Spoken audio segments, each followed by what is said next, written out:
Roleplay kebidanan pada kasus Ibu Hiperemesis gravidarum dari kelompok 1 yang terdiri dari Dewi Susanti, Eka Agustin, Ernita Nur Hafiza, Haja Hiriana, Nur Alwia Juli Jayanti, Rina Rabita, dan Rina Kumalasari.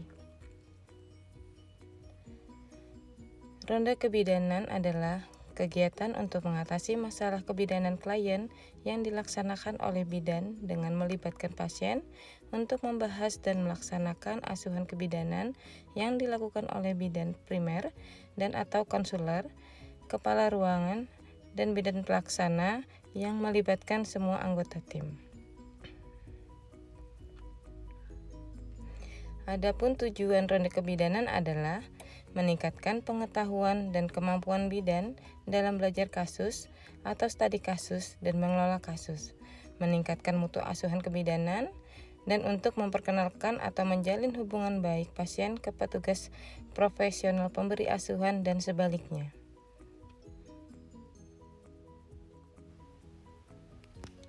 Tahapan ronde kebidanan yang terdiri dari pra-ronde kebidanan, pelaksanaan ronde kebidanan, dan pasca ronde kebidanan.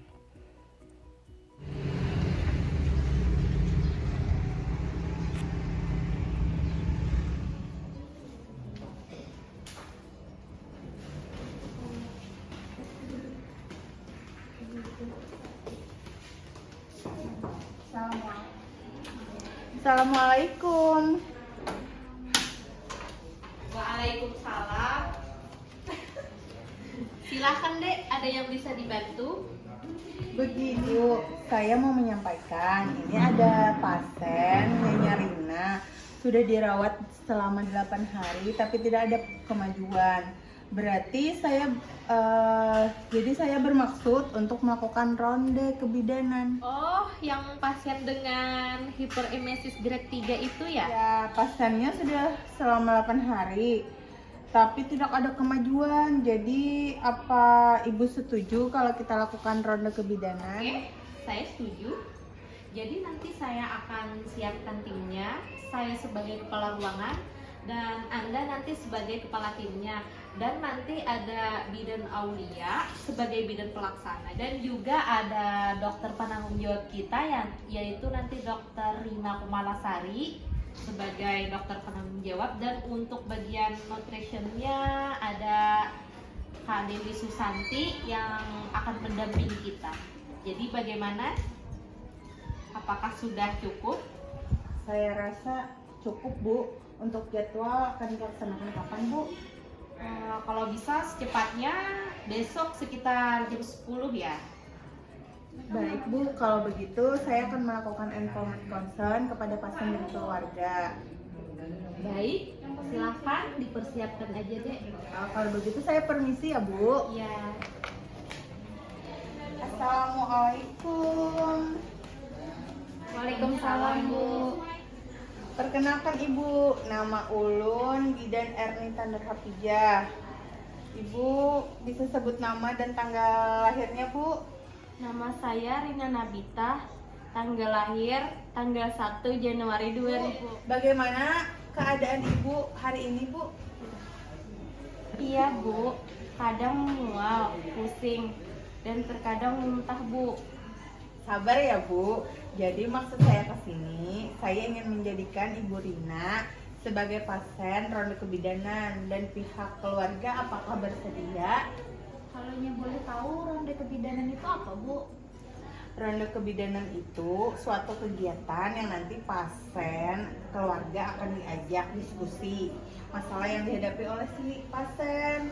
Nah, dan diharapkan nanti setelah diskusi ronde kebidanan, masalah yang dihadapi oleh si pasien, Ibu dapat berkurang dan dapat diatasi. Oh iya Bu, kalau kayak itu Ulun setuju aja, asal anak Ulun bisa cepat sembuh Bu. Jadi kalau begitu, ini ada surat persetujuan bahwa keluarga dan pasien setuju dilakukan ronde kebidanan. Oh, ini kita tanda tangan di sinilah. Oke. Terus namanya di sini.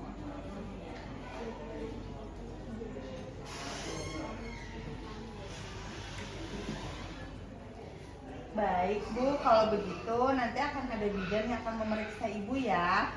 Iya Ibu bidan. Kalau begitu saya permisi dulu. Iya, makasih. Kak, Dek, iya Kak. sesuai dengan apa yang kita rencanakan kemarin, Iya.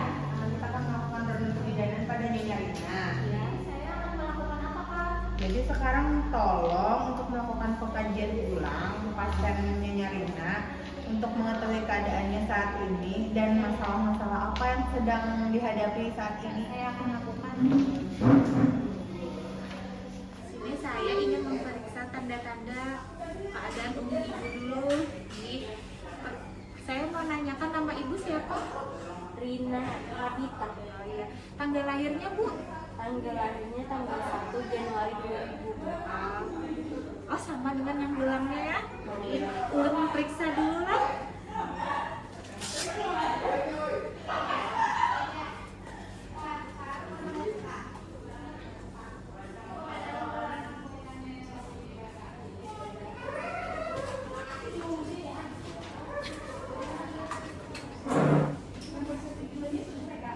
Ada keluhan Bu? Semua Bu. Atau yang lain lagi ada? Ada muntah-muntah kadang menggigil. Lagi. Ini sudah saya periksa ya Bu ya. Tekanan darahnya 90/70. Nanti saya laporkan lagi sama dokternya ya Bu ya. Iya Bu. Ini permisi dulu. Iya.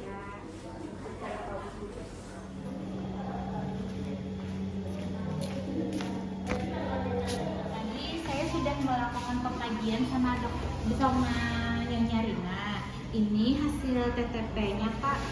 Ya, tadi pasiennya juga masih mengeluh, masih pusing, masih ada mual dan menggigil. Baik, kalau begitu mari kita langsung saja ke melakukan validasi data, kontak dan waktu ronde kebidanannya. Yuk, Iya Pak. untuk besok.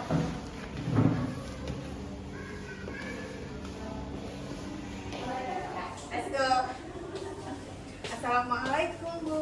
Waalaikumsalam Bu. Bu Rina, kami di sini bersama tim akan melakukan ronde untuk besok. Jadi saya sendiri Katim Bidan Ernita Nurhafijah dan sebagai penanggung jawab bidan Dokter Rina, terus sebagai kepala ruangan bidan Eka, harus itu sebagai bidan pelaksana, bidan Aulia, dan ini Ibu Dewi sebagai ahli gizi. Silakan Dok. Gimana Bu? Bu Rina, keadaannya masih ada keluhan kah? Pusing mual kadang-kadang menggigil Bu. Iya. Ibu, apakah sudah mau makan? Masih mual Bu, kadang-kadang muntah. Jadi Ibu, besok saya akan panggil Ibu untuk kita akan diskusikan ronde kebidanan untuk membahas tentang kondisi anak Ibu ya Bu. Baik, untuk ini kami permisi dulu ya Bu. Iya Bu. Mari Bu. Mari. Terima kasih Bu. Mari Bu. Terima kasih. Assalamualaikum warahmatullahi wabarakatuh. Waalaikumsalam warahmatullahi wabarakatuh. Selamat pagi semua rekan adik-adik dokter. Pagi Bu. Sesuai rencana kita yang kemarin, di sini kita akan melakukan ronde kebidanan untuk mengatasi masalah yang dialami oleh Ibu Rina Nabita. Ya, dengan diagnosa hiperemesis gravidarum yang sudah dirawat selama 8 hari ya. Untuk mempersingkat waktu, langsung saja pada bidan Ernita selalu aktif untuk memperjelas pemeriksaan Nyonya Rina Nabita. Silakan untuk Ernita. Baik, sebelumnya terima kasih kepada Ibu Karo yang telah memfasilitasi agar terlaksananya ronde kebidanan ini dan para tim dapat berhadir di sini. Pada ronde kebidanan ini kita akan membahas Nyonya Rina Nabita, umur 23 tahun, anak pertama, hamil 14 minggu, dengan keluhan mual, muntah, terus menaruh setelah makan. Clara terlihat kuning, nyeri ulu hati, mual, mulut berbau, aseston. TMI-nya 3 jari di atas sensitif, dengginya 130 kali per menit, tensi 90/70, TM-nya 36,7 derajat Celcius, respirasinya 20 kali per menit, heart rate-nya 80 kali per menit, sudah dirawat selama 9 hari. Namun tidak ada perbaikan yang berarti, dan ini adalah hasil pemeriksaan oleh bidan Aulia. Jadi pasien mengalami dehidrasi, nutrisi kurang dari kebutuhan tubuh, dan ibu sudah mengalami kehilangan berat badan sekitar 5%. Dari berat badan sebelum hamil ditakutkan akan mempengaruhi kondisi janinnya. Langsung saja pada bidan Aulia untuk menjelaskan intervensi yang akan dilakukan. Baik, terima kasih atas waktu yang telah diberikan untuk intervensi yang akan saya berikan dalam masalah kebidanan hacknya. 1.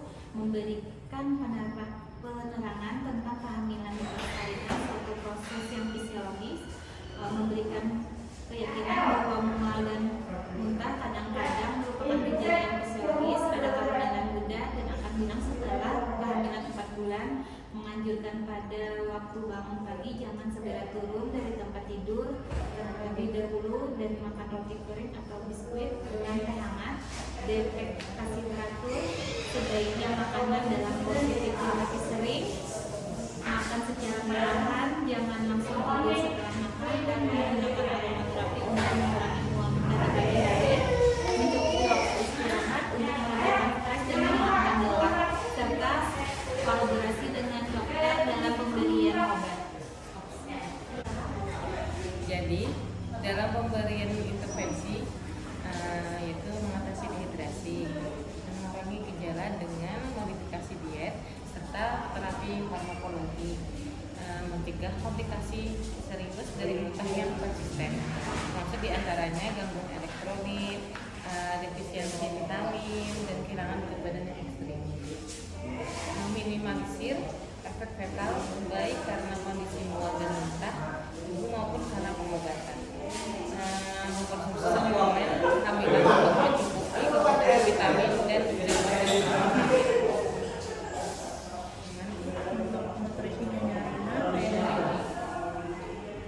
Untuk nutrisi Nyonya Rina saya berikan karbohidrat tinggi, lemak rendah, protein sedang. Makanan diberikan dalam bentuk kering. Pemberian cairan disesuaikan dengan keadaan pasien, yaitu 7-10 gelas per hari. Makanan mudah cerna, tidak merangsang saluran pencernaan, dan diberikan sering dalam porsi kecil. Bila makan pagi dan siang hari sulit diterima, pemberian dioptimalkan pada makan malam dan seringan malam. Makanan secara berangsur ditingkatkan dalam porsi dan nilai gizi sesuai dengan keadaan dan kebutuhan gizi pasien. Untuk terapi farmakologi pasien Rina tadi gimana, Dok? Oh ya, untuk terapi farmakologinya saya akan memberikan obat anti mual seperti promethazine atau piratiazin. Kemudian suplemen vitamin dan nutrisi, vitamin B6 10-25 mg per oral dengan doxilamin 12,5 mg 3-4 kali per hari. Kemudian pemberian cairan awal dapat dilakukan dengan pemberian larutan ml 2 liter selama 3-5 jam. Selanjutnya cairan dapat diganti menjadi terapi rumahan dengan dextrose 5%.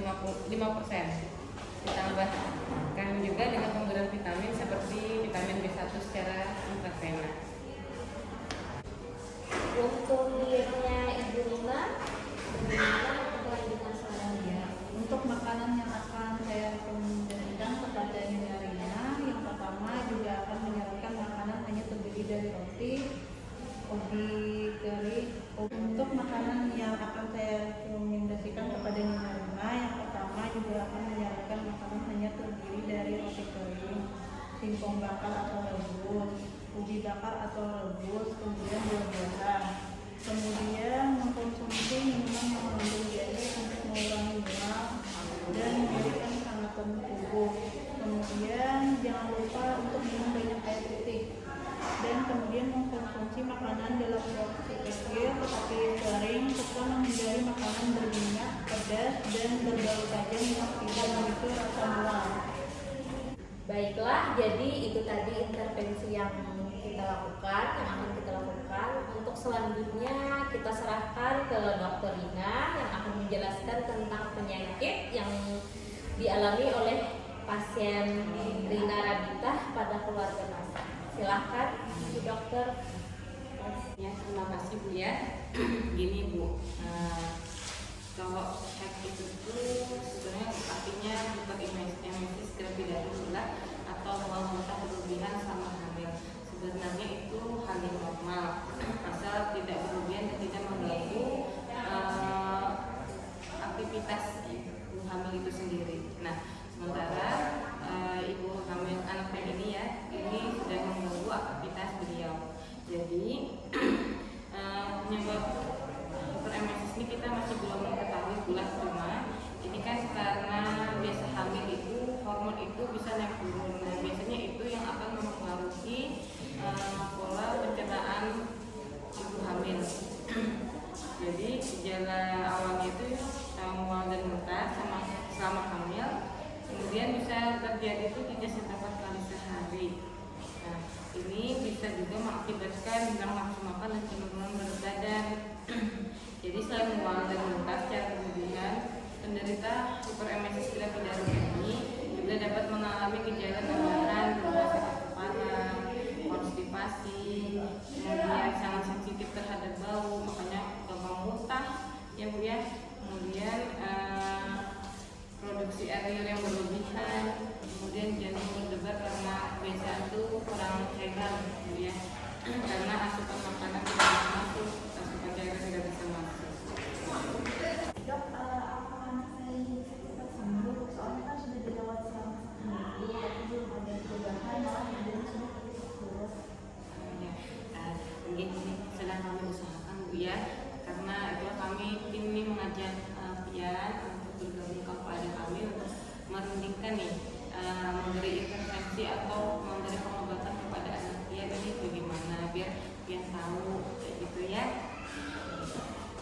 Kemudian demi kesembuhan Ibu Rina juga, beliau juga perlu dukungan psikologis ya. Jadi kalau Pian untuk tetap mendukung ibunya, memberi semangat ibunya bahwa ini hal yang normal gitu boleh. Sama-sama. Selanjutnya dari tim sekalian, adakah yang ingin ditanyakan tentang tugas yang kedepannya telah kita paparkan tadi? Tidak ada. Jelas ya. Dari keluarga, apakah ada yang ditanyakan lagi Ibu?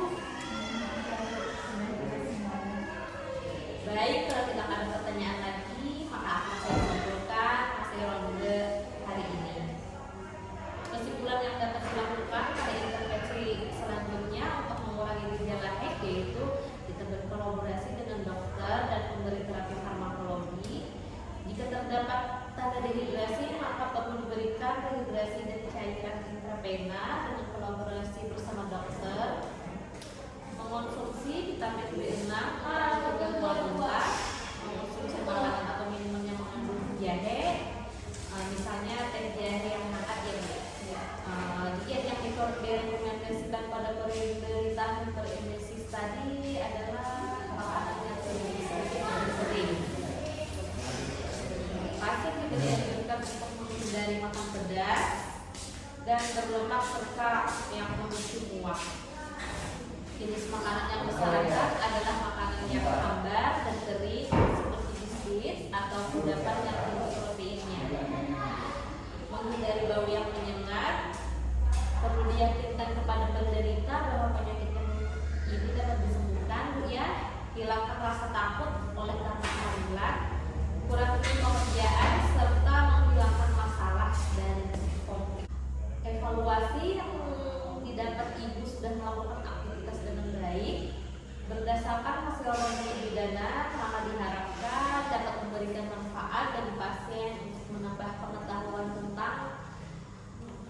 penanganan